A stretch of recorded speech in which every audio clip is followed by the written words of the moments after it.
All right, good morning, everyone. Hi, how is everyone? Good.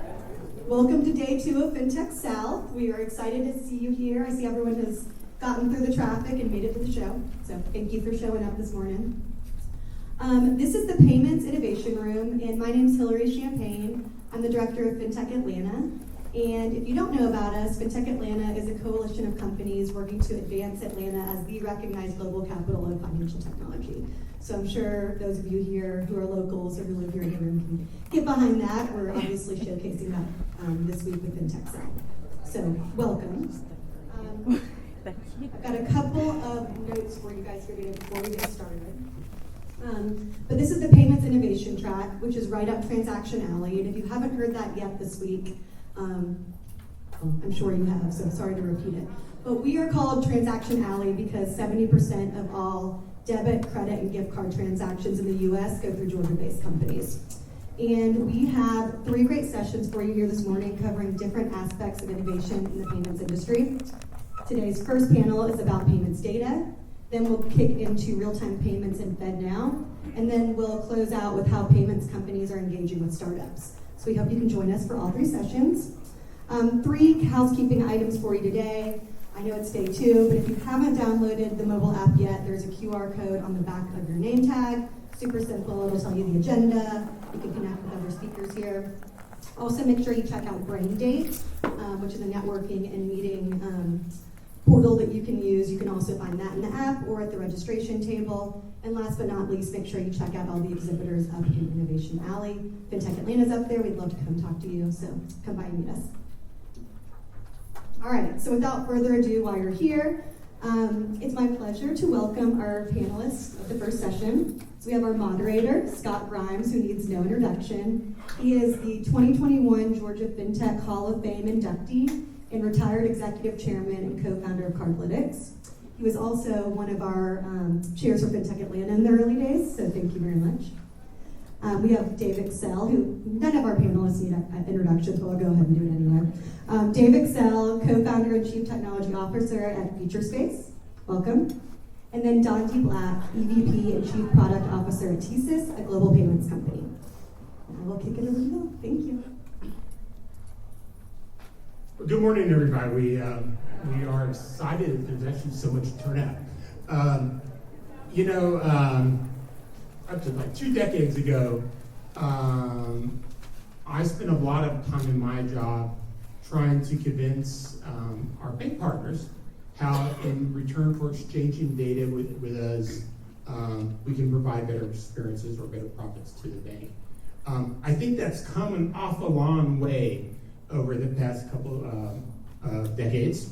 And we had Dondi and Dave here to sort of both share how the organizations think about this, but also more broadly to think about how they see the landscape changing here. So Dondi, why don't you talk about how you're, introduce yourself and talk about how you guys are thinking about this issue.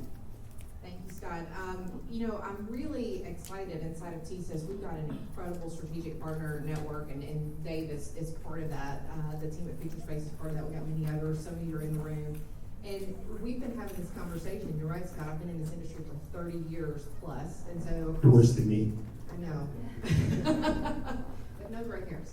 But, in the 3 decades plus, there's always been this promise of creating actionable insights from data and kind of unlocking the power of that data. And, I think today what I've seen change is we're really on the precipice, I think, of delivering on the promise that we've been talking around and about for 30 years, because as everything moves faster, real time, near real time, and technology has evolved, and we're going to get into talking about some of the really exciting technology innovations that have come forward and are actually still evolving, is really unlocking that promise. And so the ability to actually pull information, drive insights on demand, drive actions, powering really great experiences. I'm sure the banks that you talk to, every bank, is there a bank in the room? I should probably say ask. Okay, how do you differentiate yourself? One word, yell it out. Nobody? Service. 30 years. Every bank I've worked for, every bank I've talked to, you differentiate on service.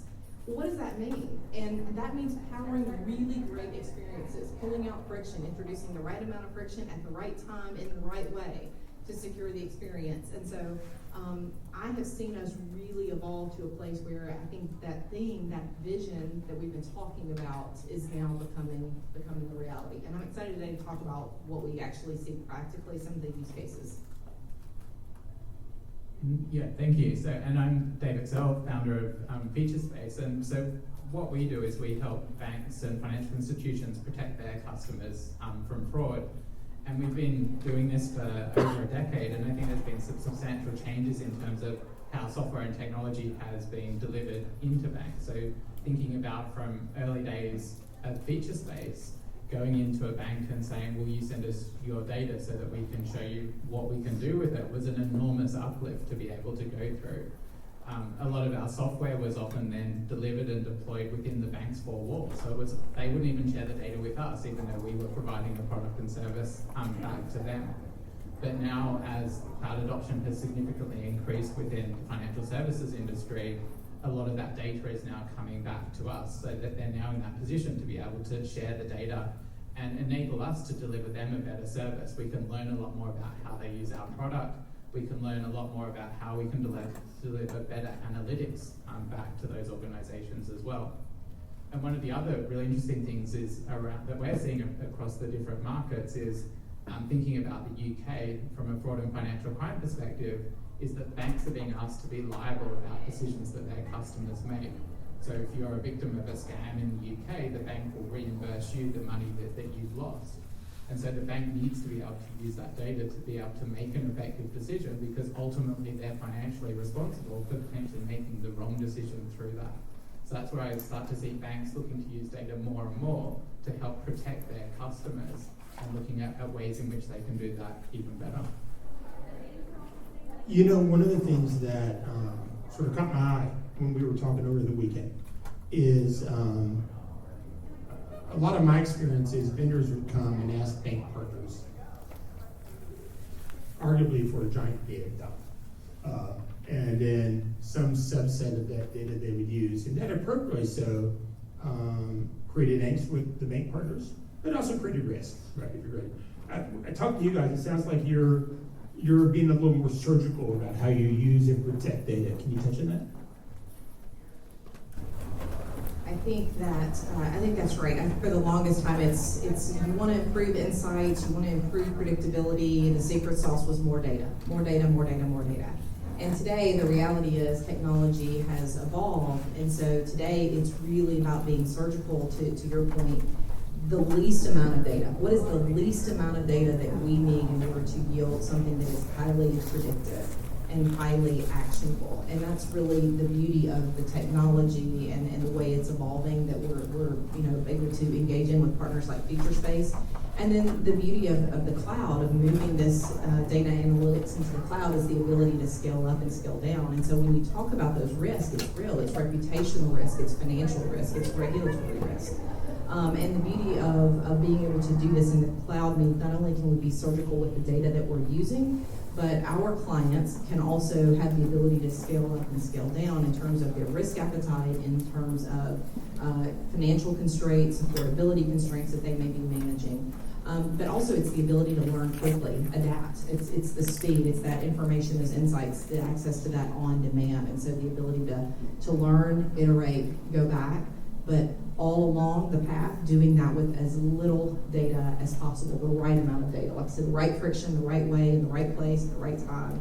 And so the beauty is, Featurespace is a partner that we really look to and depend upon to help us identify what are those attributes. So it's not go pull everything, but how can we protect the privacy and the risk appetite of the issuers that we work with and the cardholders that they ultimately serve in the best possible way, but also enable them to continue to deliver these great experiences and differentiate themselves with service as they promise. Yeah, and one of the things that I guess we've learned as we've developed our technology and solutions is that context is really key to understand about a customer in terms of making a decision in terms of how you're going to enable their transactions to take place. So being able to have that information available to you about that individual customer, because often what we see in terms of enabling transactions is about understanding the types of activity that customer is going to make and understanding, is it genuine, is it fit the character, and what can we learn about the data asset that we already have available to us, and being able to update and learn about that in real time. So one of the case studies that I'm really proud of that that we did with TSYS was when we went into lockdown for COVID, is we had all of our fraud models that were running with different financial institutions, and within about 3 days the models had readapted to the changes in how we were interacting to have the same level of performance. So there wasn't additional data that we needed to go out, there wasn't a recalibration step. We're able to use the technology to sort of say the context of the customers has suddenly changed. How do we then use that to make sure that we're making better decisions to ensure that they're protected, but also for the financial institutions in terms of they needed to go and reorg all of their fraud teams to work from home. We didn't want to create increased work and effort for them to be able to mobilize and operationalize through the shutdowns that we went through with COVID. And I think I just want to kind of build on that, because I think the beauty of that also is if you think about what we were all experiencing during that time for issuing clients, there was a real affordability challenge and hurdle that they were overcoming, not just in reorganizing their workforce, but as you suddenly have consumers who are beginning to transact in new ways that they never have before, what looks like an anomaly could very easily lead to a decline of that transaction and a lost opportunity for revenue. And so for our clients, it meant continuity of that revenue stream for their customers, and then a continuity of experience. So someone like my mother, who had never made an e-com transaction in her life, if her bank was one of our clients who was using this solution, she had that continuity of experience. And so all she really had to learn was how to do one-click checkout on Amazon. She did not have to worry about the payment being declined and the model being retrained over some extended period of time. And so that was a lifeline for a lot of people, and so it's critically important to understand the experience for the end user on the other side of that, but also the continuity of the revenue stream and expense management for the issuing clients that we share. I was trying to think if my mom could do one click at Amazon. No, I think she can. Yeah, but you both brought up sort of an interesting point when you mentioned cloud. Is kind of historically innovation in the banking world is tough and slow, for an awful lot of good reasons. You mentioned some of them. I get a sense from listening to you that the cloud may be accelerating that. And so I'd love to hear your thoughts on that. But also, for a bank to take advantage of what your collective organizations are doing, do they have to be in the cloud to get the full benefit of it? I think the beauty is they do not have to be in the cloud, but you cannot underscore the benefits of being in the cloud. And the reality is today, the conversations that we're having with issuers about the move to cloud is very different than it was 3, 4, 5 years ago. It's not really convincing anyone of the benefits to move to the cloud. Everyone gets that. It's really now in the tell me how, tell me when. How do I manage my risk as I get there? What's my disaster recovery resilience posture going to be? What are the things that I need to be thinking about there? So it's really now into kind of the execution and the tactical, how do I take those steps and get there? So I don't think you have to be there, but again, can underscore the importance and the value of being there. And I think that, the reality is, I see the cloud and our move to the cloud to enable our clients as a really great equalizer. And so today, if you think of TSYS and you know anything about our client profile, you know that we really serve heavily the largest tier 1 issuers in the United States specifically. We try to think about segmentation there. The reality is, the cloud gives us a way to take the opportunity to take these innovations and really scale those in a way that it becomes accessible to other issuers that are maybe tier 2, tier 3, tier 4 segmentation, or new entrants to the ecosystem, new fintech. We're going to talk later today about how as an industry we're enabling fintechs. Our opportunity, because of the skill that we have to do what we do with partners like Featurespace and others and take that to the cloud, really makes those innovations more accessible to every party in the ecosystem, be they issuers, be they acquirers, be they fintechs, payment service providers. So I think that's the other beauty of the cloud, is I see it as a great equalizer for the entire ecosystem. And I guess if there's anyone from Amazon, Microsoft or Google in the audience, I just want to say thank you for all the marketing dollars that you've spent to the banks, educating them about cloud services and also investing in the security for them, because 4 or 5 years ago it was a non-starter, where now it's sort of expected for them to be able to procure services in the cloud. And also that really changes how we deliver product and services to financial services as well, because in the cloud, you need to be very consistent and standardized in the product that you're providing. If I think back 5 or 6 years ago, every time that we would go to a bank, they would have different requirements around security, deployment, and that meant that it was really difficult to continue to innovate because you were looking at all of those specific requirements for each of those customers. That suddenly goes away when you're in the cloud. And the benefit of also having consistency is all the data that you start to collect is in a common format. So it starts to give you scale to then start to have conversations with customers. Well, maybe if we started to combine your data together, what are the additional uplifts that we could start to get from that? And every time that we ask the industry about, well, what are they looking to achieve from a fraud and financial crime perspective, it's much more about how do they collaborate, how do they work together? Because we know that the criminals, they're sharing data about us. They don't have the same regulation that applies to them. So how do we have an equal playing field to be able to use the assets that we have, but still make sure from a regulatory and data privacy perspective, we're playing by the rules, but still providing a very effective service to their customers. So you guys sparked a question. As you think about doing an innovation for an FI, do you find elements of their data is enough, or do you still have to combine it with external data to do whatever your use case you're trying to do? We typically find that we're able to do enough with the customer's data. So what we focus on is really genuinely understanding that consumer and how they're trying to transact. There are some signals that are often useful, especially when you're looking at like an account opening type use case where you want to validate, is this a real name, a real social security number? There's attributes around a device to sort of say, well, has that device been used in fraud in other banking environments? So those types of signals can be useful. But from that point onwards, is we're often looking at, well, is this an expected transaction for that particular customer? Can I feed in other risk signals that that organization has? Can I look at the trusted relationships in terms of transactions between bank A and bank B, in terms of learning about sort of beneficiary accounts in terms of payments going through? So there's often a lot of very rich data within the four walls of an individual bank that, if utilized properly, can be very effective in terms of a lot of the outcomes that we're looking to drive for them. So everything Dave said, plus, I think, again, we see incredible value and benefit in also pulling in external data sources. And so when you talk about use cases outside of fraud and risk specifically, there's plenty of evidence to suggest the value of pulling in third-party data sources, matched data, unmatched data, pairing that with what we have for the issuer to drive great experiences. If you're familiar, or if we said the intro, TSYS is a global payments company. And so, yes, there's a ton that you can do with the data that sits within the four walls of that financial institution. But now widen your aperture. Where do I sit in the ecosystem?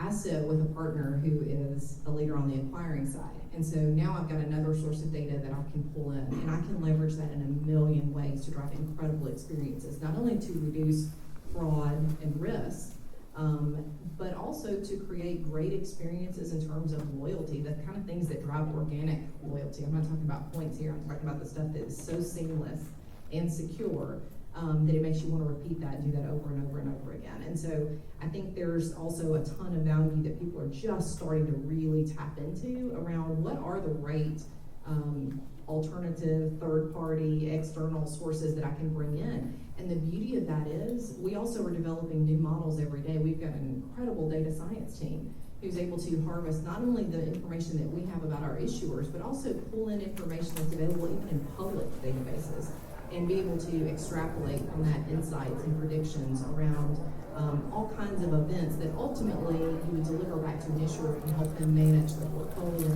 and drive things like line management, different types of engagement models. And so a ton of value reaped from alternative external data sources as well.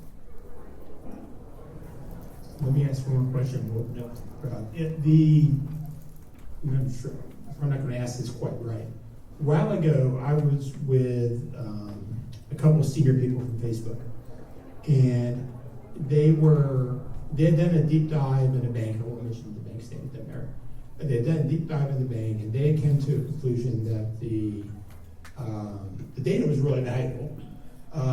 And they even joked about they had a little logo they made that said Facebook and said Face Bank.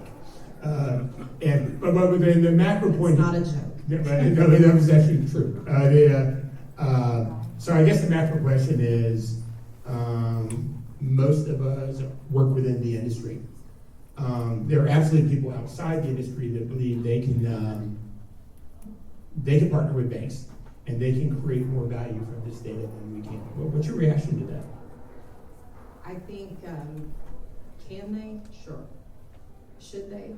Maybe not. I think that the beauty of what banks do with their data and what they look to partners like us, like Featurespace, like others to do, is to keep that secure. And so I think at the end of the day, what we do really, really well is we manage to consume, to store, to leverage, to transfer large amounts of data in a very secure way for a myriad of purposes. And we do that in a way that is regulatory compliant, around the globe. I think I get nervous when I think about if I were sitting in the issuer seat, when I think about sharing my data with an external third party who believes they can utilize that in a different way or possibly even monetize that. That's where you start to really get dangerously close, I think, to tripping that line around some of the reputational risk, some of the financial risk that can come associated with that. And when you are in the business of being someone's primary financial provider, your reputation is everything. You can't extricate financial risk from reputational risk. They are so seamless, and really kind of only takes one big oops to lose the trust of those consumers that have really entrusted you with their financial lives. And I think, one of the things that we are talking about today when we talk about innovation, we haven't used the term yet today, but privacy enhancing technology, and Dave can talk way more about this. But I think the beauty of this, when I gave the example before of where we sit in the ecosystem, having the opportunity to have a line of sight not only to issuer data, but also acquiring data. One of the really exciting use cases for that is, what can we do in terms of creating a better score for both issuers to make a decision on a transaction, but also for acquirers to bring on and onboard new clients. We could do that all day long. But if we can't secure that information in a way that's going to be acceptable and regulatory, allowable for both issuers and acquirers, then we really haven't solved the problem.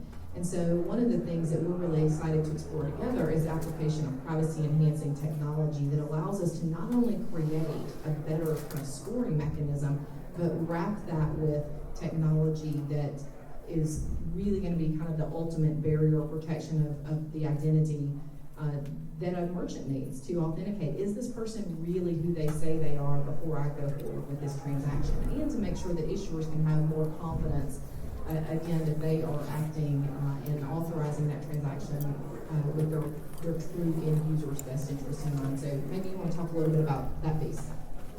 Happy to, and I think the other bit about the purpose of the data is really important, because not long ago when we were talking about Cambridge Analytica, which was where probably your friends at Facebook may not have been there at the time, but then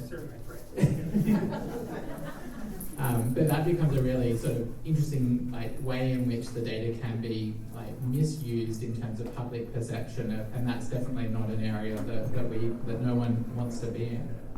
But like Dondi mentioned, I think there is tremendous value in data that exists in social media and also within our telecommunications providers to look at solving some of the biggest challenges that we have as a financial system about increasing trust and safety for customers. So especially the scam use case, which is one of the fastest growing areas of fraud. I won't talk about checks, which is a whole different story that is another sort of big prevalent area of fraud.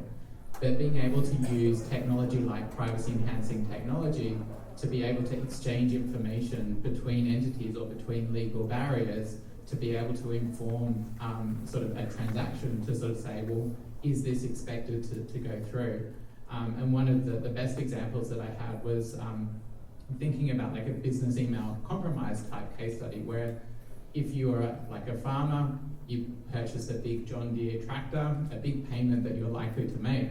If that invoice is being modified and the account numbers are no longer similar, if you're the bank that's then making that transfer and you know that the occupation of that particular person, it'd be nice to query the other side of the bank and sort of say, I'm making this payment, it's to this type of organization, is that expected? Versus if it's a mule account, like a new business that's being created that doesn't have a transaction history, that has no balance, those accounts look very different. So how do you enable that sort of authentication to take place around the likelihood of the transaction and the connection between the sort of the sender and the receiver of those funds? So that's where I think there's interesting applications of things like privacy enhancing technology to be able to do that at scale and real time, and still making sure that we're not endangering the privacy of individual customers and consumers throughout sharing that type of information. Thank you. I've been hogging it. That says 10 minutes. I definitely need glasses to see that. The folks in the audience have questions. I've been hogging this. Yes. Anthony Parker from SAP. You both mentioned finding the meshing point between internal data and the third-party data sources. How do you both approach data governance as you move into the new cloud world? So I'll take first swing at that. So we're actually undergoing a pretty material, not that it didn't exist before, but we are currently undergoing a pretty material new kind of data governance model where we are cataloging all of the data we have, because the ability to utilize that data effectively is also dependent upon the accuracy and the completeness of that data as it comes in. So garbage in, garbage out, right? So a big part of the governance, I think, that is critically important, you have to do it at the front end. You can't, really doesn't work so well if you try to do it at the back end, is making sure you've got really rigorous data hygiene protocols in place. So as you're looking at that data, you're able to query to say, do I have this data somewhere else? Eliminating duplications, things of that nature. And I will say that is another really important use case for data analytics in the cloud. That makes that what used to be an incredibly painful, cost-intensive, high-overhead process is something that you can now do very seamlessly in the cloud. And so your ability to go in there, query all the data sources that you have, and in an instant, remove duplication, apply data hygiene that corrects and perfects that data. So that when you come up with a new model and you need to call upon something, you know where you got it, you know what you got, and also saves you money because you're not paying for the same information over and over. But those are a couple of things that come to mind. Yeah, and similar like to Dondi in terms of ensuring the quality of that data is there, but also being very clear with our customers and in contracts in terms of how we can utilize that data as well is really important. And then who has access to that data within our organization. We've got lots of very intelligent, creative people that all would love to get their hands on the data to be able to continue to innovate. So we're very clear in terms of how that data can be used. I think there's some really interesting applications in terms of data synthesis from a generative AI perspective that enables you to sort of take elements of data to be able to reuse for other purposes, things that we're starting to explore that can start to sort of help between the governance aspects of data and making sure that that remains personal, but then also stepping into, well, how can we still be creative and look for new innovative solutions. We have an interesting perspective similar to TSYS in terms of having a global view, so having to look at data compliance from a GDPR perspective and looking at some of the other regulations that are coming through from other jurisdictions as well. I think the commercial piece of that is critically important because we're working through that right now. And so everybody wants to protect their data. They don't want you to share their data. They don't want you to use it for any purpose other than exactly what they've asked you to do. But they also want the ability to have benchmarking and all of these insights, and it's like you kind of gotta pick a lane. Very often you can't play on both sides of that, and so I think those are some of the interesting things that are happening right now. So I said before at the very beginning, I said this thing we've been talking about, we're now stepping into it. As we're stepping into it, I think the next big hurdle that we're actively working through is related to the commercial piece of this, because it means going back and figuring out together with clients, how do we unlock the ability to pull that data in, not only pull it into the cloud environment for analytics, but how do we start to unlock that for different use cases? And it's kind of a use case by use case conversation at this point. I think it's going to get easier. I think everybody's still learning. Every occurrence is still a first occurrence in many cases. And so we're going to get over that hurdle. I think if somebody asks that question 2 years from now, it'll be a very different conversation. But are there questions?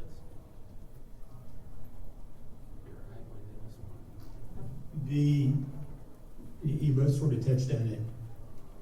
Today's conversation is largely around taking subsets of data and put some analysis and applying it. I'm sure where this goes over time is smarter and smarter AI, and probably you mentioned generated AI on top of it, which I would think creates, Anthony, this is your comment, a different level of governance challenges, but also may have some additional benefits for your FI partners. Can you speak to that? Yeah, 100%. So, new technology is something that it's really hard to keep a lot of our data scientists away from. So we often have to look at how that can be applied and used. So we recently launched our latest sort of models that utilize deep learning technology, which is sort of some of the precursor to the generative AI solutions. And one of the things that's most powerful from deep learning is that the algorithms go and learn what's the most appropriate signals to solve a particular problem. So historically, a lot of our data scientists would sit there and come up with calculations and signals that we would want to derive about a customer's activity, like how much they spent in the last 24 hours, the velocity of spend, how familiar a merchant was to how they're transacting. Now we don't do that. The algorithms are able to go and determine those calculations and signals to optimize for a fraud use case. But that has a whole sequence of other challenges, because we now need to make sure that the models are explainable, so that we can go back to consumers and sort of say, this is why a particular transaction was declined for fraud. And we also need to ensure that there's no bias in the data as well. We need to make sure that all of the classes, all the protected classes are equally represented, and there's no sort of unfair decisioning that's being made through. So we have to look at all of those new approaches and making sure that they've got the appropriate model governance around them before we are able to take those into production for our customers. And I think the other thing is, that's critically important we do that together, but the other piece of this is from a regulatory perspective, so that need for it to be explainable. We are also having to explain to regulators how this works and how we see this new technology being adopted and integrated into the norms of financial services. So this is something that we tackle, because when you get the new technology, it spurs a number of use cases. Some cover a number of different form factors even. And so I think there's also a component of constant education and engagement with regulators and with oversight groups to make sure that they understand intimately how this works. And so the concept of explainable AI is critically important. And it's one of the things I spend a lot of time talking to regulators. I think you do as well, on behalf of the financial institutions that we serve. But so much of that is really about making sure they understand what's emerging, how do we see using it, what are the use cases, and obviously all through that lens of consumer protection at the end of the day. How do you make sure ultimately that you're not, they're less concerned with the bank, they're much more concerned with that end user.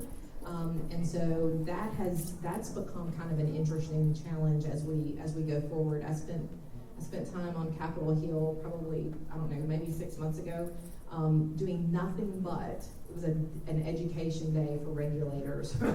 What are some of the very specific use cases and applications of this technology?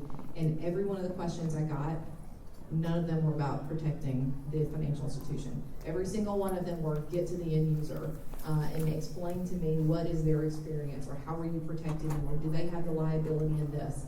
And so that's another challenge that we're stepping through kind of in real time as we move forward with these innovations.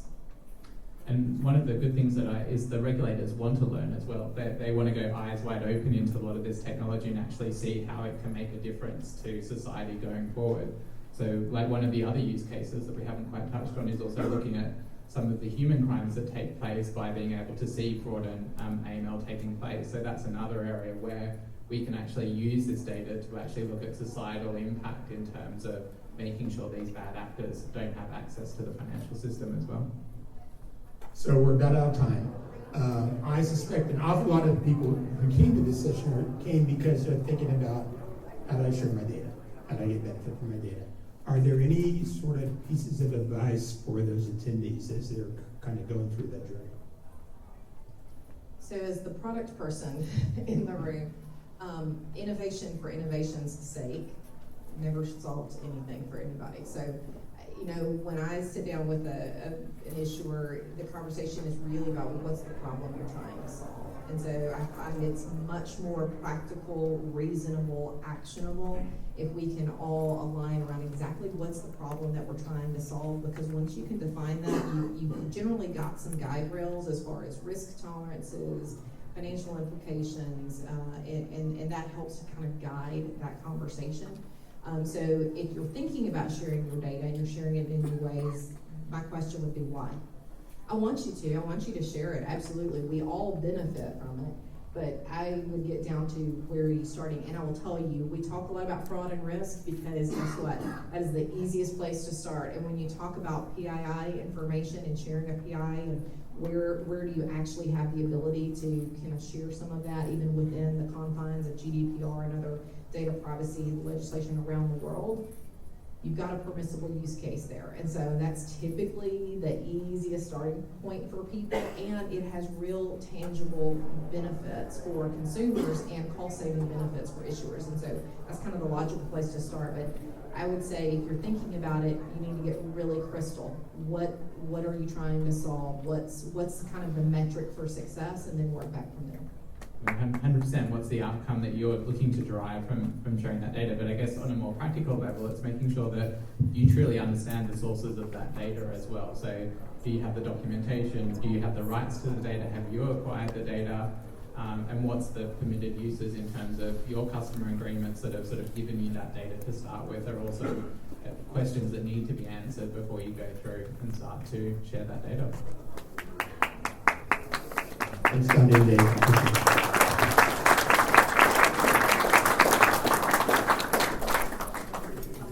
All right, guys, well, welcome to the Payments Innovation track, deep dive track. Thank you guys for showing up today. Day 2, Fintech South. Thanks for being here.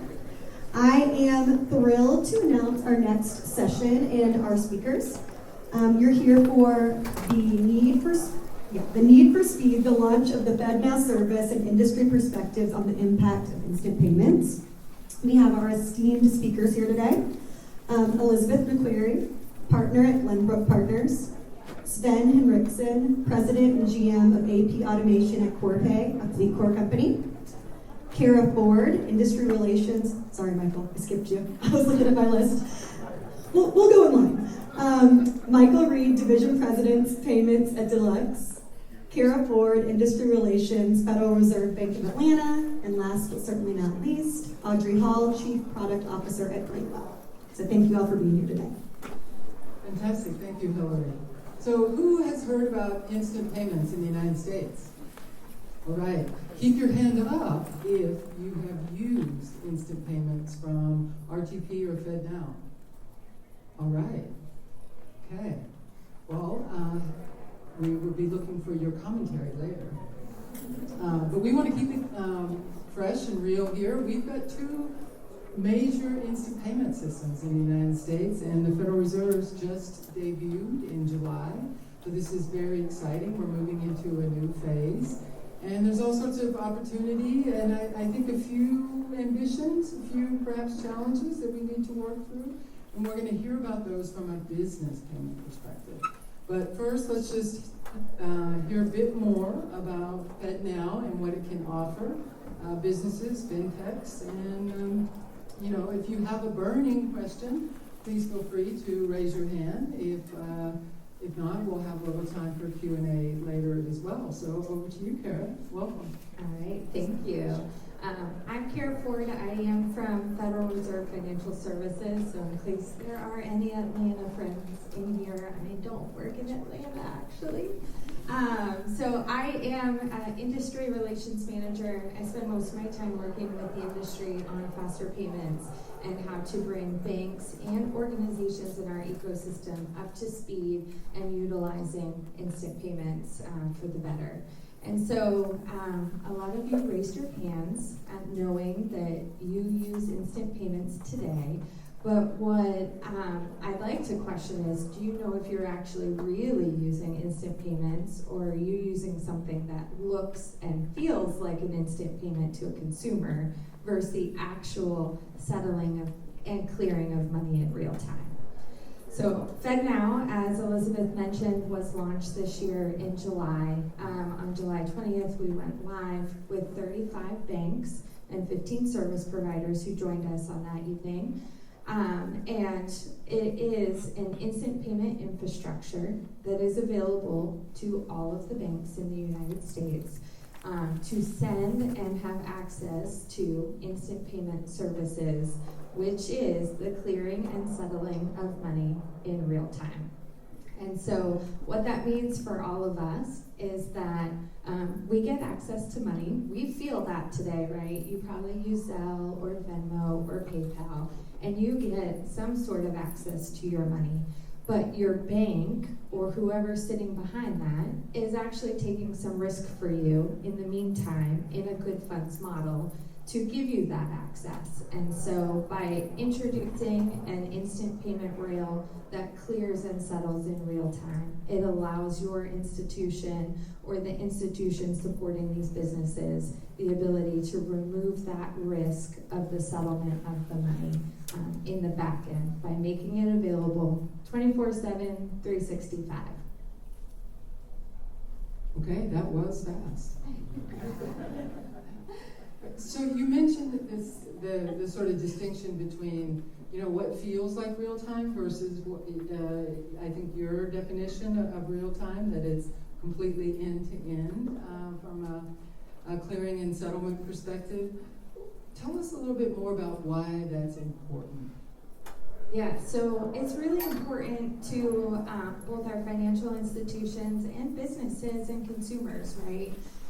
Because it is removing that opportunity from risk, right? So today, when you're sending money, you might have in the background some questions. I don't know about you, but I pay my son's preschool.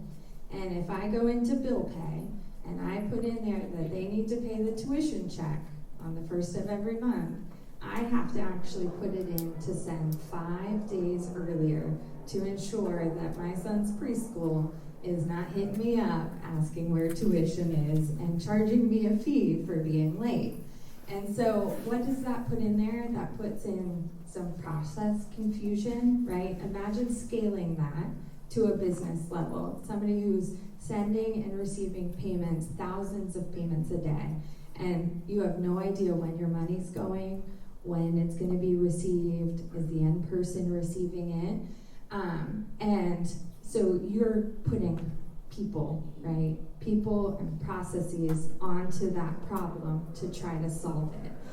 Instant payments, where you have a rail that is built on technology that allows you to know that the money has been sent and received and confirmed available in the receiver's bank account, reduces that need to track the payments down, to search where the money's at, to confirm that somebody received it. And so building in that opportunity for automation, for removing capital and costs in order to process those payments definitely benefits not only us as consumers, but small businesses having greater visibility into their cash flow, greater visibility in being able to or not visibility, but opportunity to reinvest those funds on the next day's, muffins that they need to purchase for the coffee shop from the bakery, right?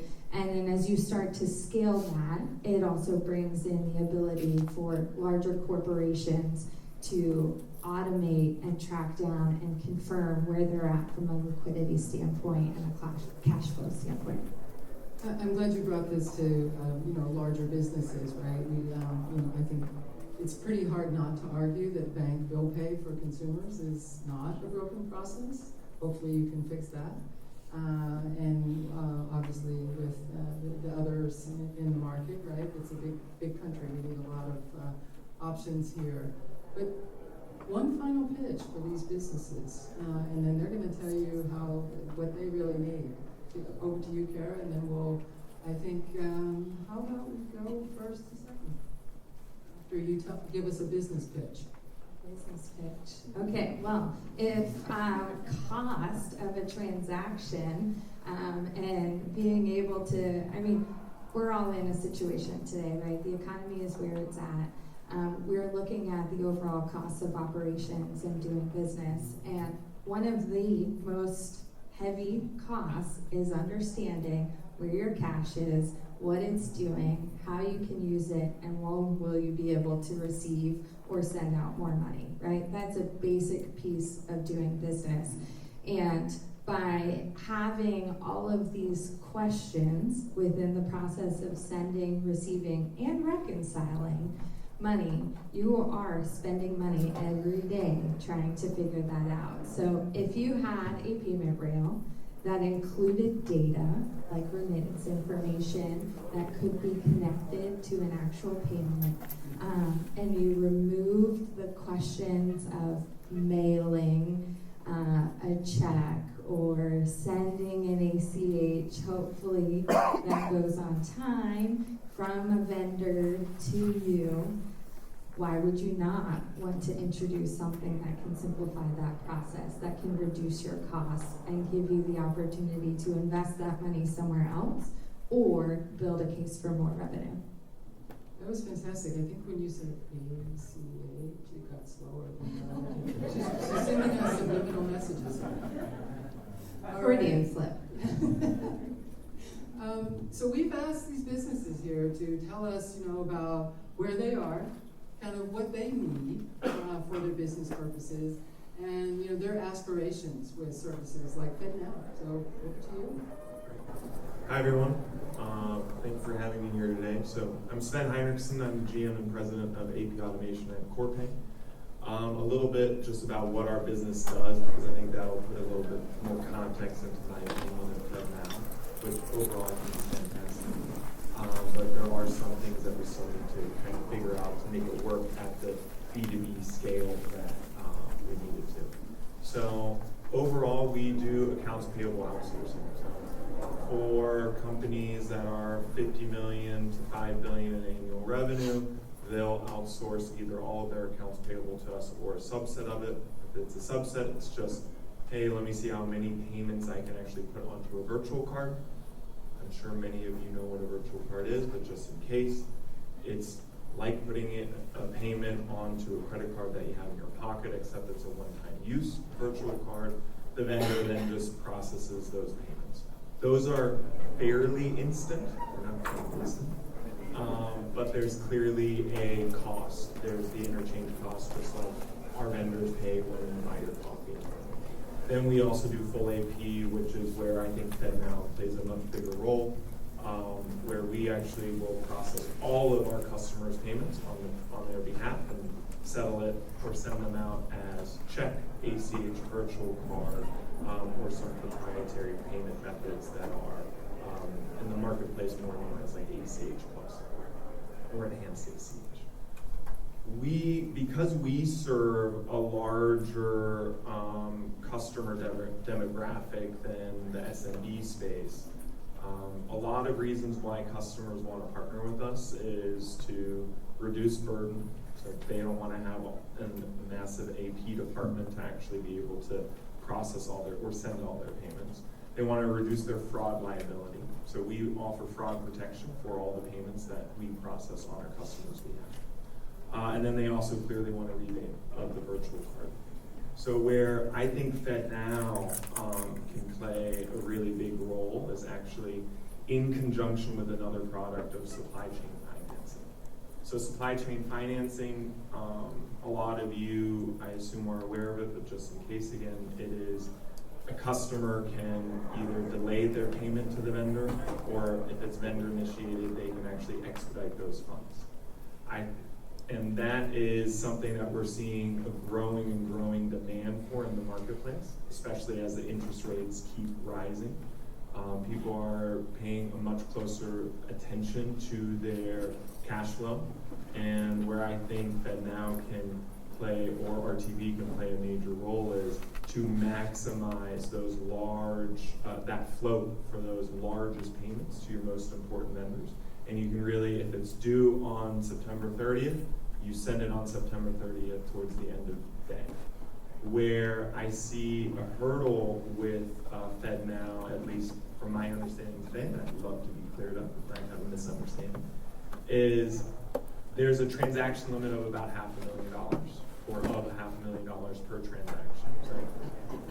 I don't see our customers wanting to use FedNow for every single payment when it's just a $5,000 payment or something like that. It really is something more for their strategic goals. And then the fraud protection that I mentioned of why customers often partner with us. How can we still ensure that every payment that goes through FedNow isn't fraudulent? Because, as Kara said earlier, there's this seeming ability to do instant payments via Zelle or something like that, but the Zelle or the provider of that platform actually is taking on that risk, right? How do you now do that on a much larger scale? We get fraudulent attempts on a daily basis. We have an entire team dedicated to this. And so FedNow there is actually something that worries me, because you also don't have the ability to claw the payment back like you do on the Zelle. So I think overall it's a fantastic product. I really appreciate all the work that's been done to get it out into the marketplace. But I think we're so very early on, or in the infancy of that product, and it'll be super interesting to see how it develops, how the marketplace adopts it, and to then also really see what use cases will kind of rise to the top. Well, thank you for that perspective, and it's great that you've already identified a specific use case, right, that you'd like to dip your toes in and check it out. Just a quick question, is your financial institution offering you FedNow yet? No. Okay, we'll get there. You probably need to give them a kind request. So let's hear from another institution here that works with, you work with financial institutions a lot, businesses as well, and then we're going to hear an international perspective. But Mike, how do you perceive FedNow? Yeah, well, at Deluxe, I lead the B2B payments business, and we started our journey in disbursements really through the lens of receivables. So what a lot of folks find, I think, surprising is that over 60% of B2B payments are still sent via paper. And so we process about $3 trillion in payments today that originate from paper and digitize those through the way. And ironically, most of them start out as digital, go to paper, and then go back to digital. And sometimes we started as digital, as Deluxe, and helped it goes through the process. So there's a lot of work to do to get this done. We've been on that journey. We've been on that journey for a while. We took that expertise and started working in receivables automation, where we were helping customers to reconcile all their payments. So once money comes into a bank account, they have to apply it. They have to make sure that they know where it came from and who to attribute it to, and what to do with it when they don't know why they have it in the account. So we started that journey, and at Deluxe we subscribe to the jobs theory. So really it's a product methodology around the jobs to be done. Like what is the job that this paper is doing that a digital platform doesn't do? And FedNow does start to address some of the concerns with paper. So as we started looking at our disbursements products and started asking customers, why do you think your customers are still mailing you paper?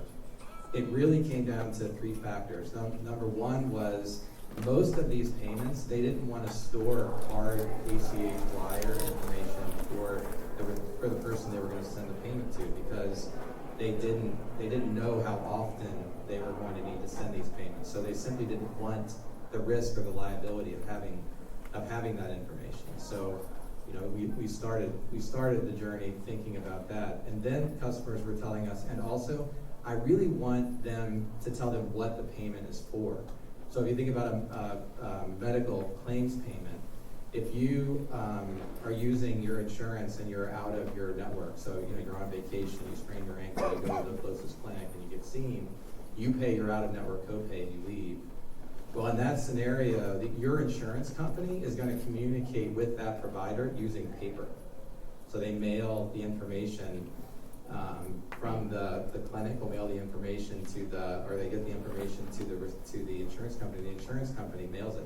Why do they mail it? Well, they don't know if they're ever going to see that clinic again, so they don't want to store information. They got a bill for $1,200, they're only going to pay them $800, so they need to tell them why. So the explanation of benefits data needs to follow that particular transaction. And they have an address, they know where the clinic is. So they mail that information out. So we talk a lot about the money moving. The money moving is a piece, and is a really important piece, but all of the things that go around these transactions are really equally important. So, you know, having a trace record to be able to, you know, match the remittance information with the bill that they think they got, so that they can use machine learning and artificial intelligence tools to better do those types of things is definitely going to be helpful. It's going to be helpful with FedNow and the other real-time payments. But the ecosystem has to really catch up. We also have, as you mentioned, we work with 76% of the top 300 banks in the United States, providing these types of services to them, whether it's, you know, credit, debit, ACH,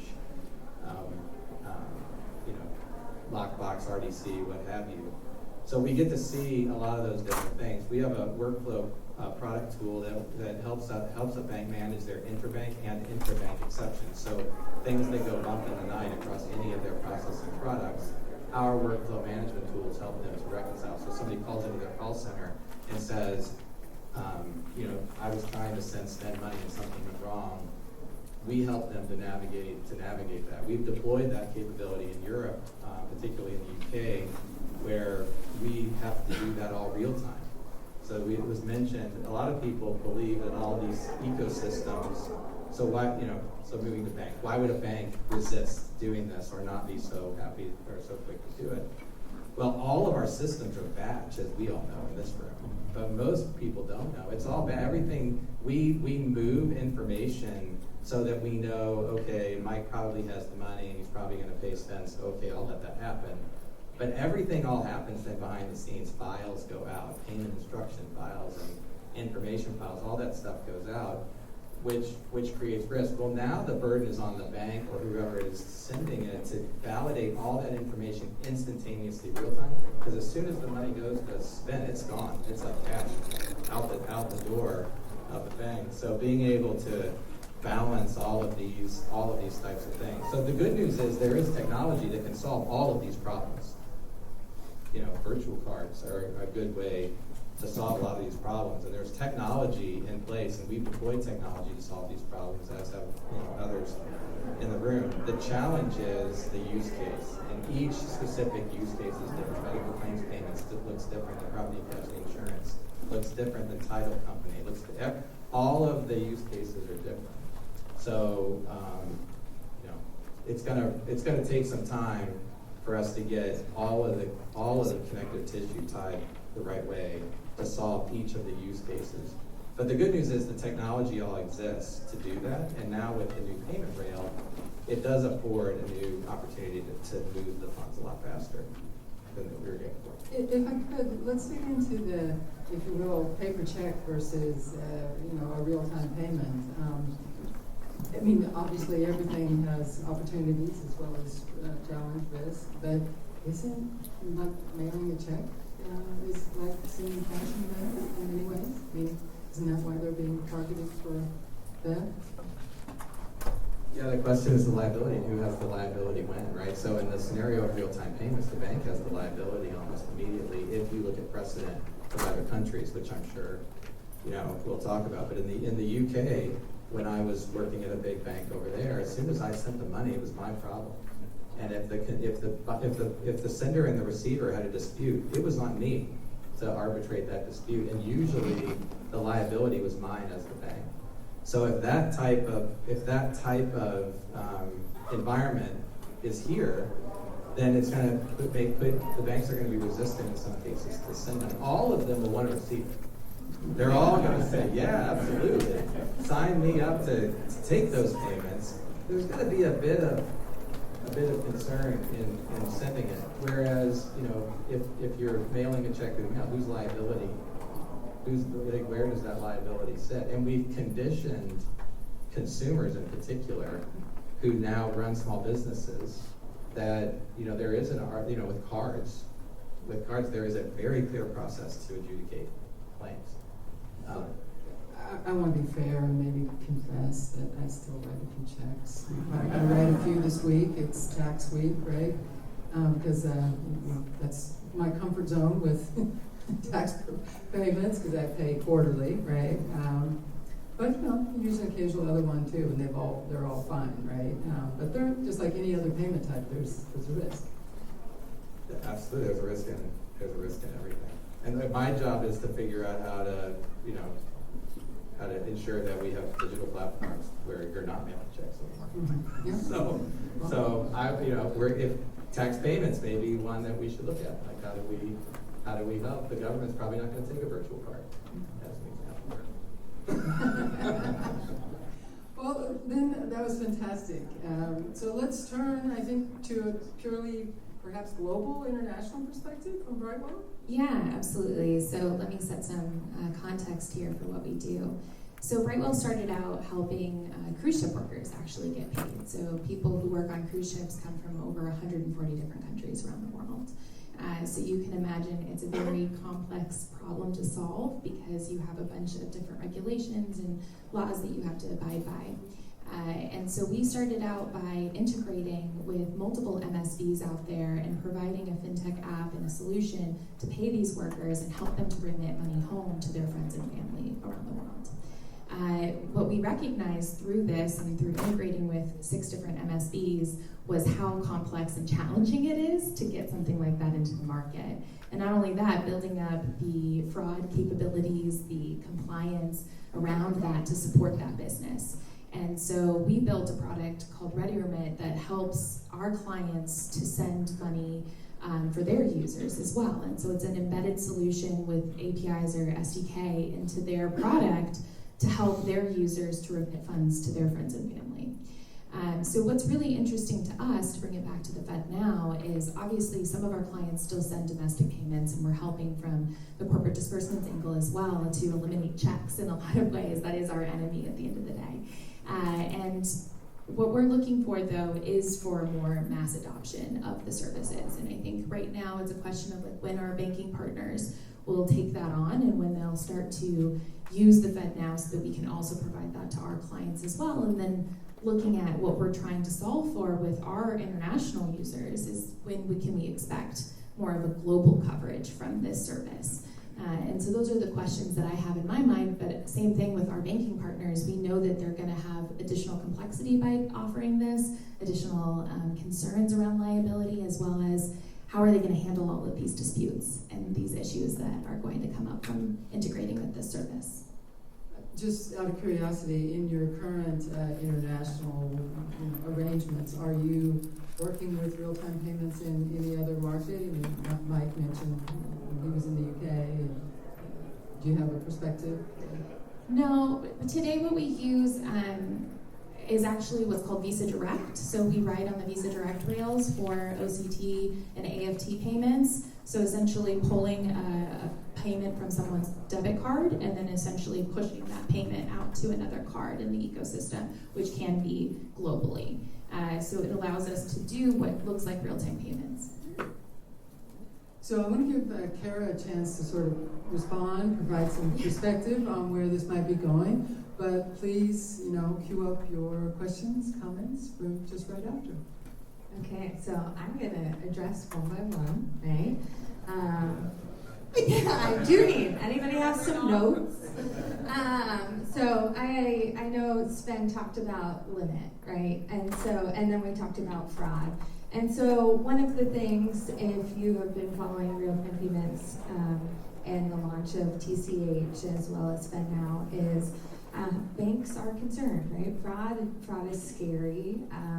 Instant payments that can't be taken back is scary and not what we do today. And so managing what today's transaction limit is a part of helping banks become more comfortable with the idea of offering instant payments. So there may be a time when the transaction limit gets higher, and that's as people start to get more comfortable with the rail, get more comfortable with the technology that they need to be able to process and score and determine who their customer is and what they're doing and should they be doing it in real time. So that's transaction limit. Then we talk about lack of technology, or now we have a solution, but our job that we're doing is already solving this, right? And so FedNow was built as a use case agnostic rail. And when we say that, what we mean is that it is purely a payment rail, and we want the ecosystem, which is a lot of what my job is going out into the industry, working with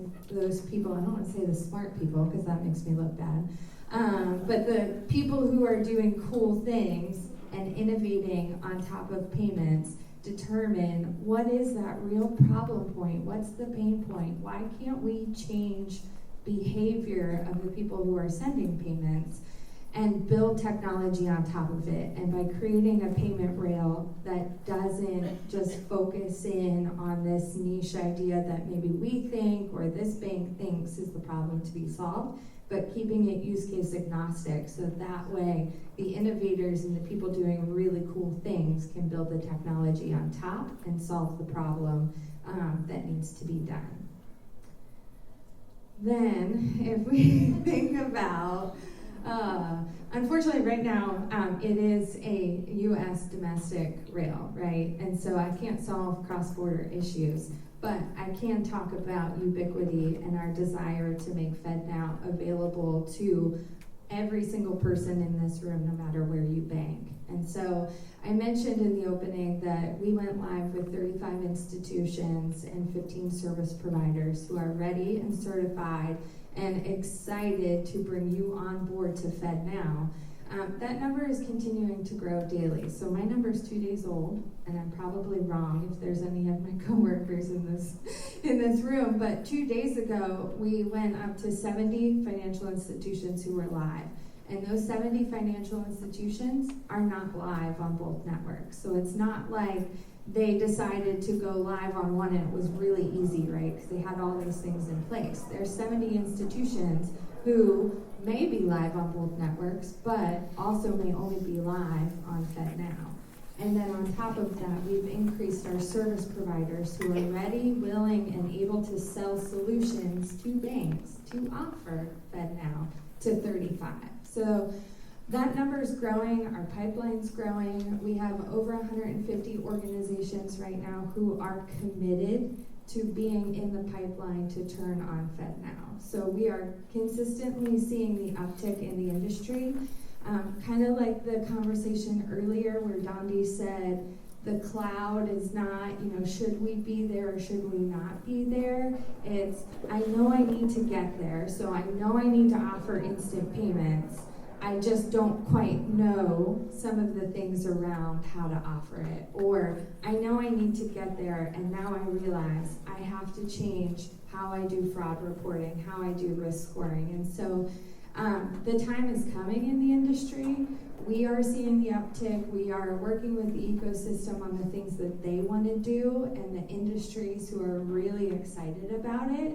And now it's just a matter of how do we change this behavior of writing a check or, thinking it's okay if I send the money and it gets there in a couple days. I'm okay to take that. But just because it's okay do people not expect more, right? You expect to get your money from your friend constantly, right? Like, you're out to dinner, you want them to pay your half because you know when they go home and fall asleep, they're not gonna pay you. And so that is no different in businesses. It's just right now our behavior is, this works okay, it's all right, it's solving the needs, but we haven't decided, can we do it better? So any questions? Matt? I think the little key that I heard is right now any real thing is targeting the small group of one is the time and take to but if you have a clear maximum so when you bring it how the banking model is going to sustain its margin and also how are we going to avoid next to bankrupt because there was an SVB happened. These banks did not lose their deposit because of the same delay that existed. But if it is real time, the money is going to flip very quickly. So I'm just curious how you understand it. I'm gonna let my friend here answer that. So it's a little awkward because I work with you. You planted that question. I did. You have a question. You want to take it? He was trying to get the mic back. Can you repeat the Well, question? I'll jump in. There's real-time systems all over the world, and I'm not aware that any of them have led to a bank meltdown. Look, I think, Not real-time. so here is my perspective. We debate this, by the way, so we'll just debate it here in front of all of you guys.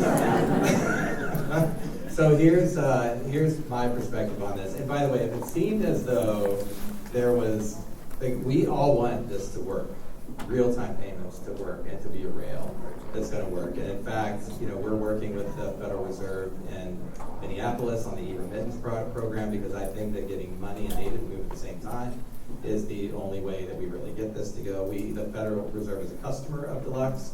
We manage all of the intrabank exceptions today that happen, that the Federal Reserve manages and happens. Our software does that today. We also do that inside of a lot of banks.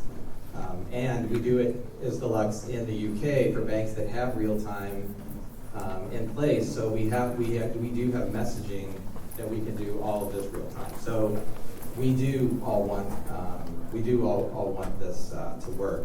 We do though talk to a lot of banks, and a lot of banks are nervous about the liability. So I do think somehow collectively we're going to have to solve the problem. So I don't know that it's so much about how they're going to maintain their margins because they're still performing the transactional services that they were before.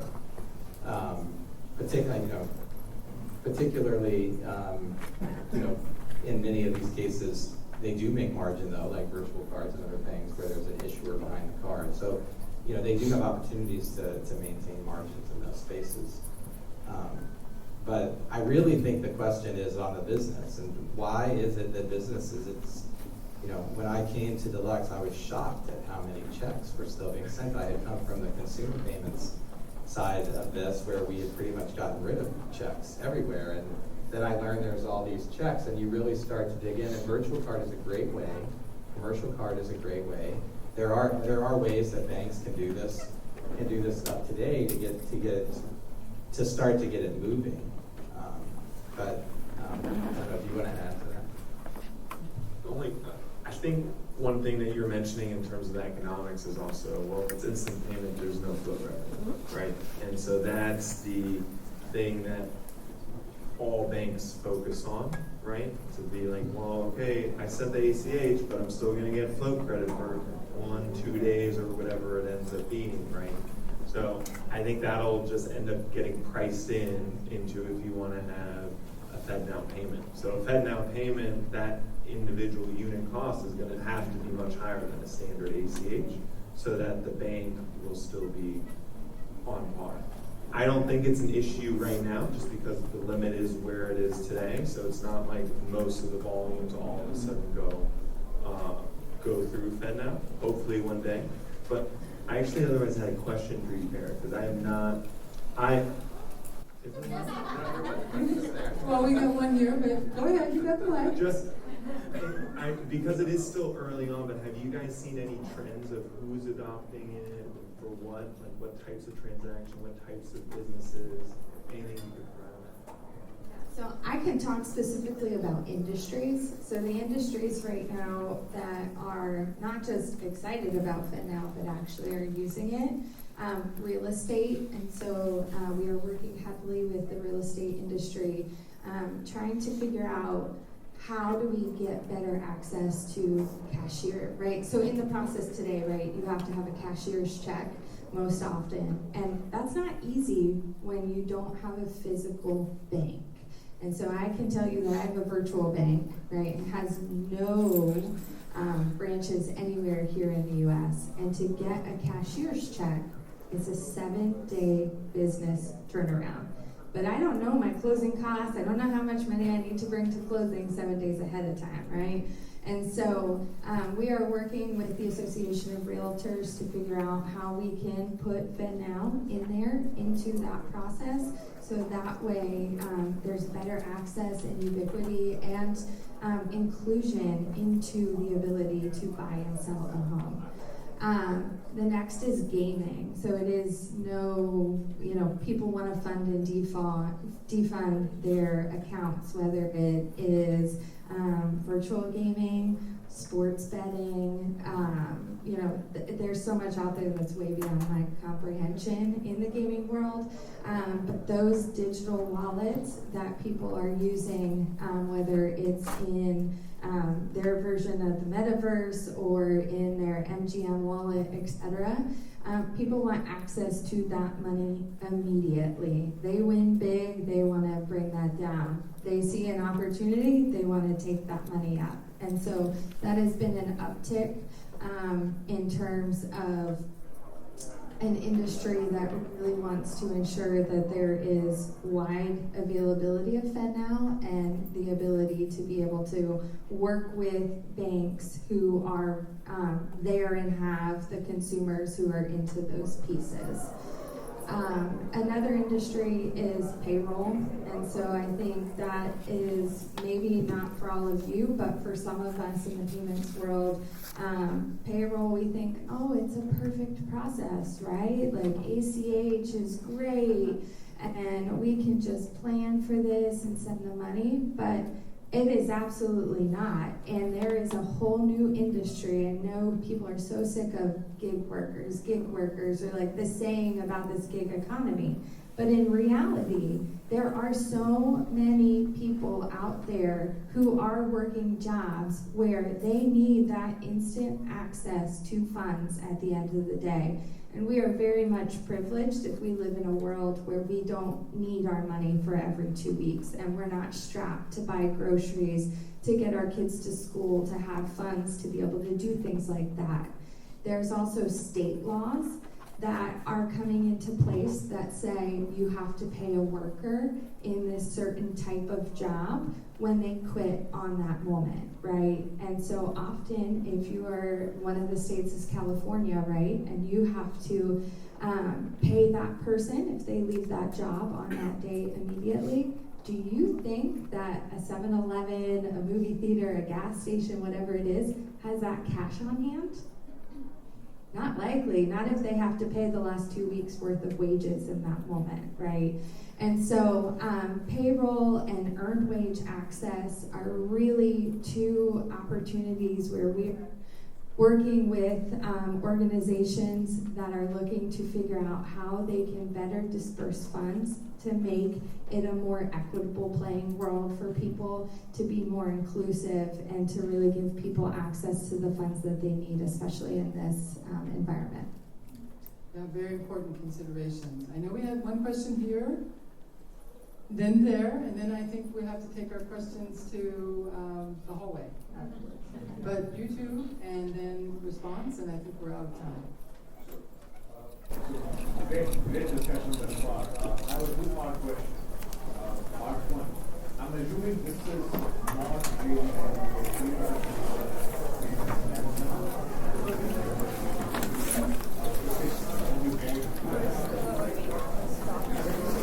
there are many banks in the country who give the and more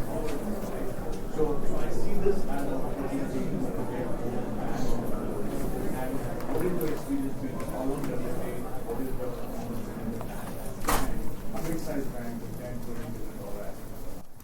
Yeah, two great questions. So for those in the room who couldn't hear it, is what do we think or predict that the top use cases will be, and that maybe it's not B2B or not P2P, or is it one or the other? And then the second case is, or the second question was around the investment to go live as a financial institution. So right now, as you heard me say, use case agnostic, right? So we can facilitate government to consumer, consumer to business, business to consumer, et cetera.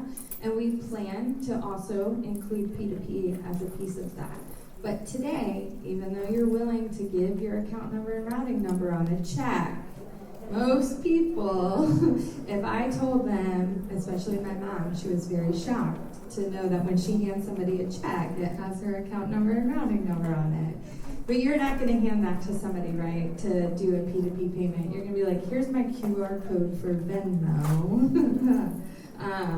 So we are working, and it's in our roadmap for alias-based payments. We are kicking off a working group with the industry this year on what does alias-based payments need to be, what is the expectation of the industry of the Federal Reserve to make a secure and efficient alias-based process.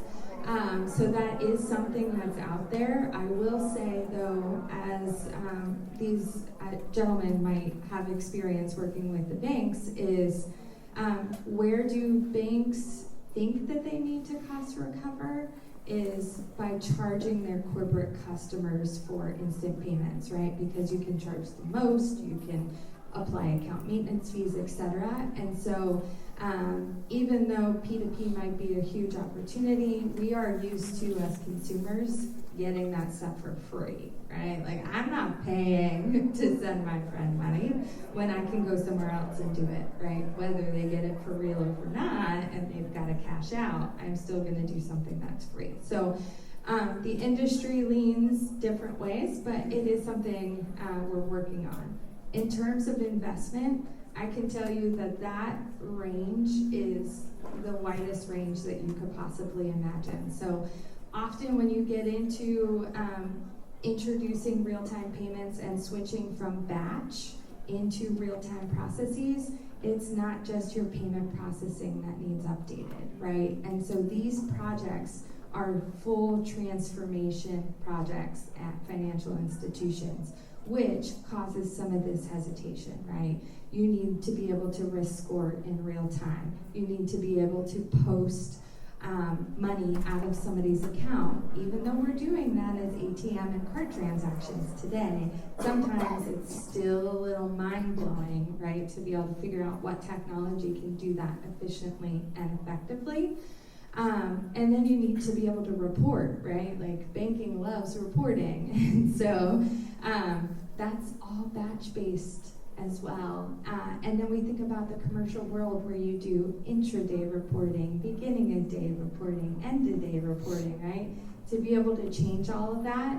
And what level, if you just want to receive, I've seen that be a very easy implementation cost. If you want to send and receive, you have to think about all those ancillary technology pieces that touch a payment that you have to figure out how and when am I going to be able to do this efficiently and securely.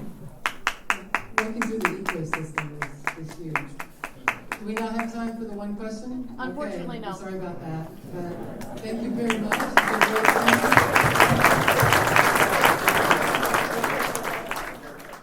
Welcome back to the Payments Innovation session. We have our last, but very much not least, session here, and then we'll head upstairs for lunch.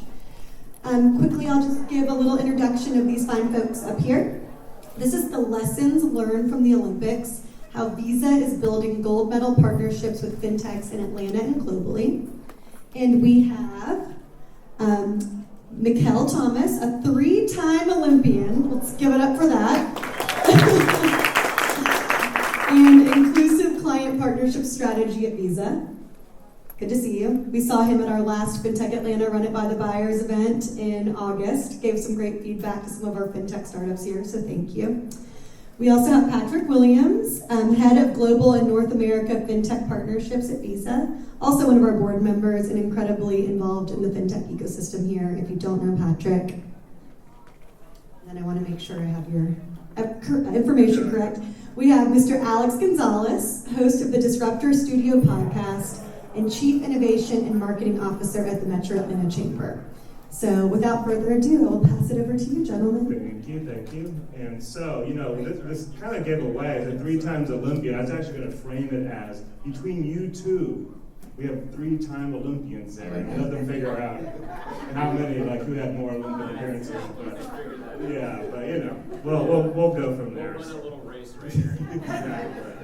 So, I think we're thinking this is the sports marketing session of the conference, but we'll keep being going here. But hello again, Alex Gonzalez. I do lead innovation and marketing for the Metro Atlanta Chamber, and also I spent a lot of time through Disruptor Studio and also my new book, Disruptor, talking to innovators and disruptors. And today will be definitely another opportunity to do so. But before we go on, I know we had some names and titles, but let's kind of let you guys give a little bit of background.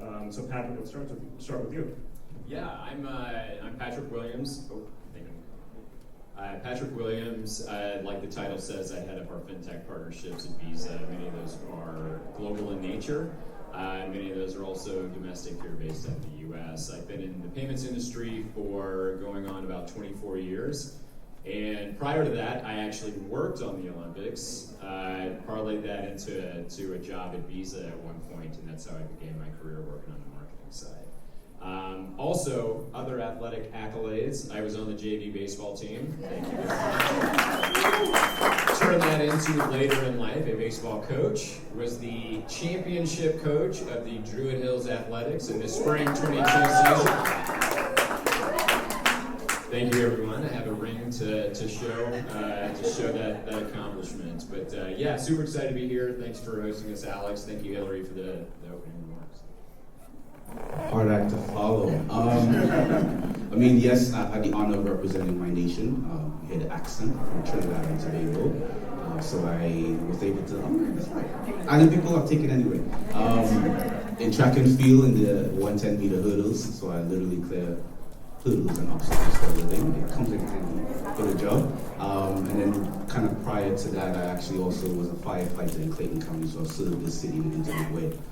So putting on fire on a daily basis. Again, comes handy for the job. Joined Visa about 3 years ago and been able to do a lot of cool things across the organization. From launching our in-app provisioning SDK. I tell my mom I turned her phone into a wallet, which is pretty cool to see some of our innovation. And doing a lot of work around our small business community and to our programs and advocacy. So now, supporting our inclusive partners, where we work with underrepresented founders within North America. Shameless plug, we just launched an accelerator with Plug and Play yesterday, so we're really excited about that. We're going to close the gap for a lot of the opportunities for underrepresented founders in North America. And then, of course, I support a lot of our wealth management platforms. So think of any money movements attached to some sort of issues, opportunity, the Robinhoods, the Acorns of the world. I also help grow and scale those partnerships as well. Great. Well, Mikel, I can't let you get away with just, the quick mention of the Olympics. Maybe you could spend a second or a minute here talking about your transition from an Olympic athlete to the fintech and corporate world. Just what are some of the things you kind of brought forward in terms of being an athlete at the highest level into business? Good question. Definitely didn't know what fintech was, but I think if anything, how you do one thing is how you do everything. And I think that's something that Visa saw value in. So we have a rotational-based program for early career where we allow and we bring in former elite athletes through our sports partnerships. So NFL athletes, Olympic, Paralympic athletes, and we do a rotational-based program. So I was able to join Visa there, see that we're way more than what you think as a credit card company, and then really discovered some really cool, purposeful innovation that really allowed me the opportunity to be right now. Oh, wonderful. Well, it's great to have you and your perspectives here. But speaking of Visa and Olympics, Visa is an official Olympics partner as well as the World Cup, which of course, we like to pretend Atlanta will be the only place the World Cup will take place in 2026, but definitely not a host city. But Patrick, maybe talk a little bit about the importance of those really massive global partnerships for Visa. Yeah, super important. We've been part of the Olympics and a major global sponsor since 1986, so it's been a major marketing platform for us. We've been a longtime partner as well of FIFA, both women's and men's, on a global basis. Didn't turn out the way that we wanted on the U.S. side this year, of course, but nonetheless, super exciting events to be associated with. And it's really not just about, for us, having our logo affiliated with the Olympic rings and with the FIFA marks, and being involved in those countries where they're taking place. It's much, much deeper than that. I think Mikel spoke to the program that we have that ultimately brought him to us and brings in great talent. But it's the values that those organizations also represent. If you know the Olympics and the values there, I think it's excellence, it's friendship, and it's respect. Those are the three main values in the Olympic Games. And that's certainly how we want our partners to think of Visa, and also talent that's thinking about working at Visa. That's how we want them to view us. And then further to that, we also extend the rights of the games out to our clients. So it's really about us making the rings and FIFA marks and those platforms for partnership available to our customers to then leverage, so that they get the halo effect being able to participate with those events.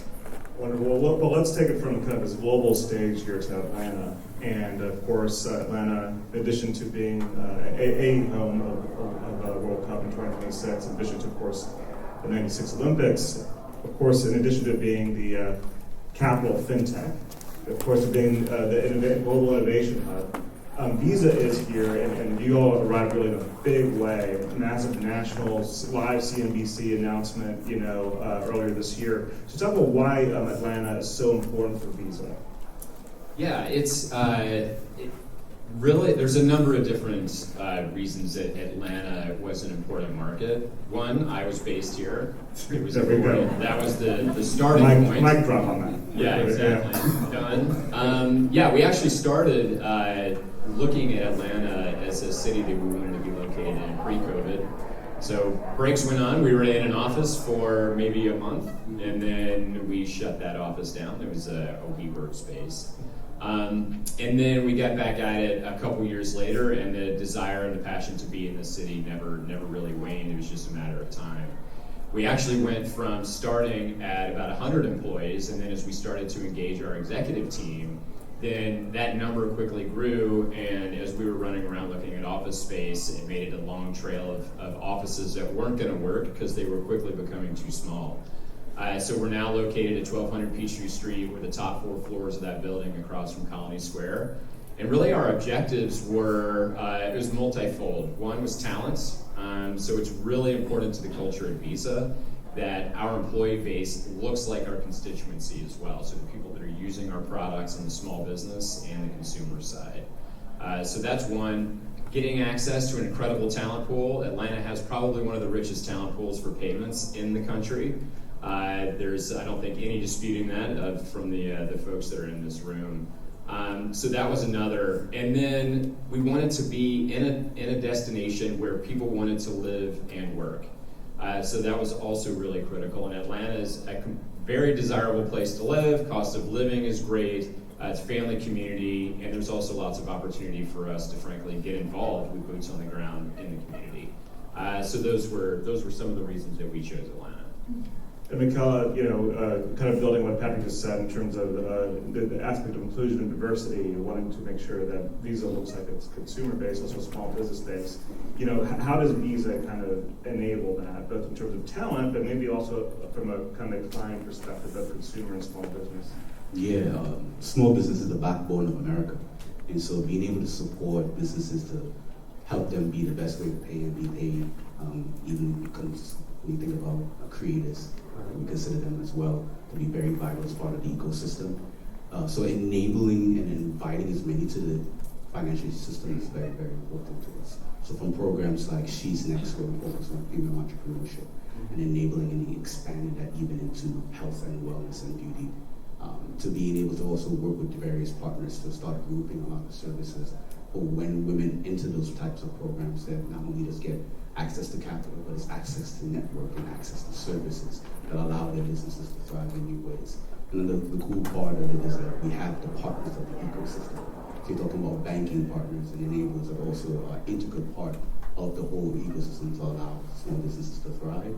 And bridging the gap is what we do. We're a network of networks. So when you enter into this tribe, in a sense, and so we're able to connect a lot of small businesses to their various needs. Right.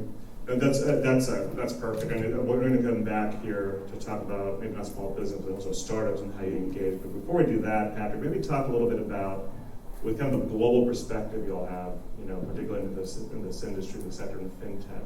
What are you seeing, in terms of fintech and payments? What's kind of surging? What's kind of hot right now from your view? Yeah, from our view, well, there's a lot. I can't cover all of it. It could change by the end of the session. We'll see. I don't know how much time do we really have. But yeah, we at Visa, we've got 40 plus people that are focused just on fintech partnerships, and we focus our time and energy really on maybe 12 key segments that play out in the fintech space. I'll just talk about a couple of them from the consumer and the small business point of view. I think in the consumer space, we're really right in the midst of digital banking 2.0. And we're already in it. It's not coming. So if you kind of look around at a lot of what's happening in the consumer digital banking space, that's the wealth management stuff that Mikel focuses on, neobanks, what they're up to, anybody that's really addressing those needs. They are sort of spinning up new products and services that are getting outside of their original swim lane, right? So if you're a neobank, you brought in, a debit product, that's a great relationship-related product to capture a consumer base, but that's not going to make an incredibly successful company from a profit point of view. So really the way that we're seeing this diversification of services and solutions play out for consumers is in the way of credit and lending. You do have buy now, pay later. They're already in lending. They're going the opposite direction, right? They're looking for account-based solutions where they can keep the attention of their customers. But credit cards playing a huge role in that, right? And you're seeing secured card products that are helping people address the need to build credit, all the way up through players that are focused on the affluent, that are trying to deliver a unique value proposition around a traditional product and bring liquidity into the market. Fintech, still very focused on the consumer side, very focused on the underserved market, right? That hasn't changed, but that's where the need is for credit and liquidity. Bringing credit scores up, helping people get access to credit. You've got the credit invisible, right, that don't even have credit scores, right? There's a lot of need out there, and fintech is really helping that on the consumer side. Shifting gears to the small business side of the fintech universe, really, Mikel touched on this too, but you're seeing the small business universe continue to evolve itself. We have the gig economy that's fully in view at this point. I think we largely understand the gig economy as a destination for people to go make income and individuals. They're small businesses. What we had to do in that space, we had to adapt our payment solutions to be able to meet their needs uniquely by being able to get them their money that they're making quickly, seamlessly, because they're using these platforms like Uber and Instacart where they needed to get access to those funds right away. And we're doing the same thing in the creator economy, right? We're right on the edge of the creator economy boom. Their distribution of services and how they're accessing consumers is different than the gig economy. So we need to pivot a little bit on how those solutions fit in to that space. Social, that's a platform that they're using to deliver marketing messaging in addition to capture sales. And so within those platforms, they need to then be able to pay the people that are working in those platforms, and that's where Visa Direct, our money movement rail, comes into play for us to play a role there. And then the fintech partners that we have sit on top of that to develop out unique user experiences and that sort of thing. So again, I could go on all kinds of remittance and whatever else that's out there that's hot, but I'll leave it at those two for now. And by the way, we'll have some time for questions, so I know there's a lot there to unpack, so to see what you might be interested in. But since we're talking about innovation, obviously startups and innovation, there's a direct correlation to them, and a booming scene. We're the fourth largest tech entrepreneurship center in ATV, largest center for Black entrepreneurs and Russell Innovation Center. We go on and on. So how does Visa kind of engage with kind of these fast-growing startups? How do you partner with them? Do you view them as a source of innovation in payments and in fintech? How do you think of that space?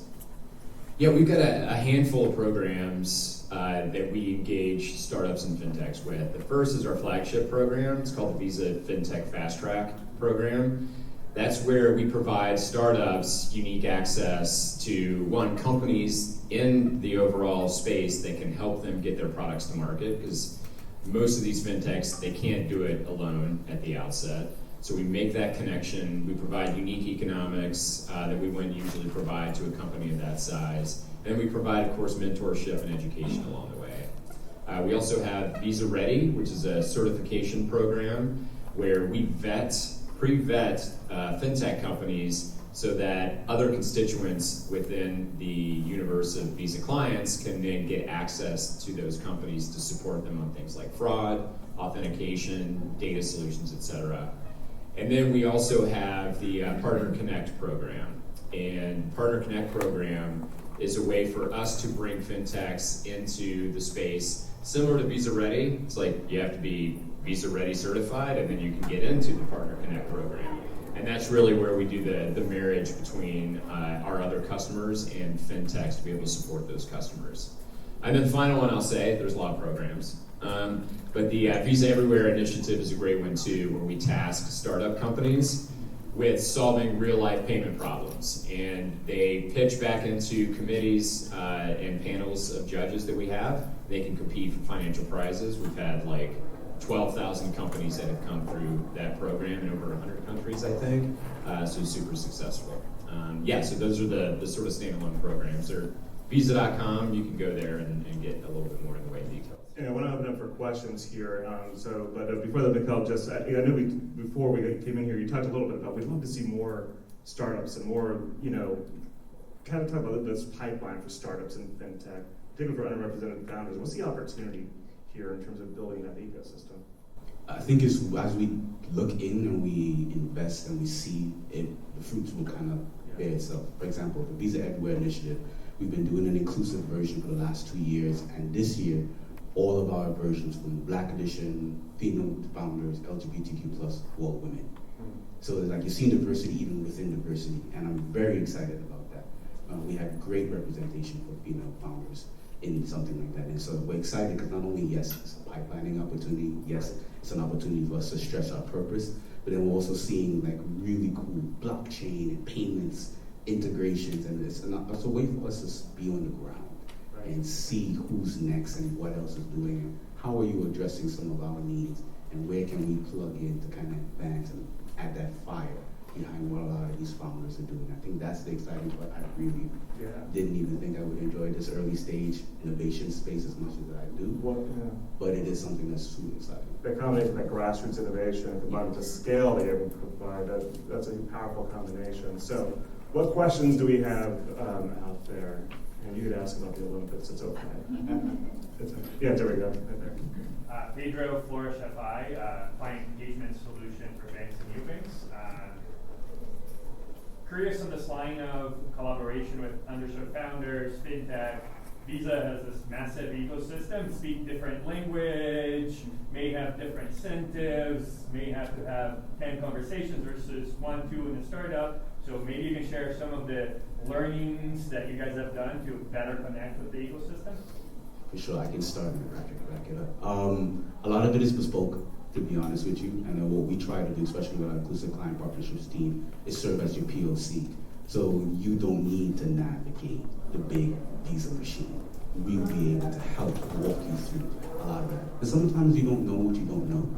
You don't even know, is there a potential other product? Because as an early stage founder, you're probably going to pivot.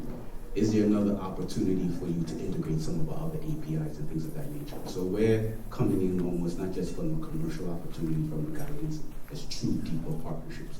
Because at the end of the day, if you succeed as a fintech, then we succeed as a business. Yeah, I just echo that a little bit. I think It's there's a bit of a mantra of no call goes unanswered. And that was one of the number one needs that we saw out of the startup and fintech space is as simple as, where do I go? Who do I talk to? So we can not only help with who and where within Visa, but we can also help with that around the rest of, I told myself I wasn't going to use this word, around the ecosystem, but it's true, yeah. We love ecosystem. Yeah, that's fine. We'll embrace it. I have a question in the back there. Hi, I'm Sabrina Lamb, CEO of Wakeza. Could you talk about what type of fintechs you don't partner with? You mentioned payments, but are there any other type of fintechs that you don't partner with? Typically, it's going to be fintechs that aren't, frankly, in or connected to the, well, I wouldn't even say that. I was going to say that aren't really technically connected into the payments universe. On the enabler side, with technology companies that are providing services and solutions from a B2B point of view, usually that's going to be players that are connected into payments, obviously. However, we do still work with lots of direct-to-market fintech companies that are looking to expand out into payments, frankly. So I honestly would say it's a pretty narrow set, because I do think that there's startups, as they're working on their core business, they're not totally aware of all the things that Visa does do. And there's certainly a lot that we do that the average startup doesn't know about. So. I think we might have time for one more. Yep. Anybody else? I know that usually kills it. That's why I hate to say that. But go ahead. Oh, I thought you. See, you're on. Go ahead. Any other questions there? But I do have a wrap-up question. If not, okay. So one thing is, I mentioned before. The presence here in Atlanta and here in the South is really significant. I think it's so important that your presence is not just a branch office here. You're really invested in Atlanta. So maybe as we wrap up here, talk about the value that kind of the Visa brand and what that means for either partners or startup or whomever it is here in Atlanta. Sure. Our brand platform is, if you were to even go out and look at a lot of our messaging, right, it's around this principle of uplifting people. And I think that's true for how we want to operate in a community. So again, we want employees to take part in the community. We don't want to just show up and absorb resources. We want to come in and be a resource to the community, to different philanthropic organizations, also to the fintech space, frankly. And we want to play a major role, and we do this with Fintech Atlanta, right, in trying to make it that city that other fintech companies want to come be a part of. Because as you do that, it creates this incredible cycle of talent and just thought leadership and sharing across the space that makes us all better, I think. But our brand really, I think, sits behind a lot of the principles that we put in play to make all that happen. I guess if I can add is also the deeper connections in the community. So from our relationship with the Center of Entrepreneurship to things that I do, even leading my ERG and hosting a small business showcase. We had over 20 local small businesses at the Visa building, being able to sell and distribute their products within the community. It's hard to get space in Colony Square, right? So imagine bringing a small business in that area where they can actually vend.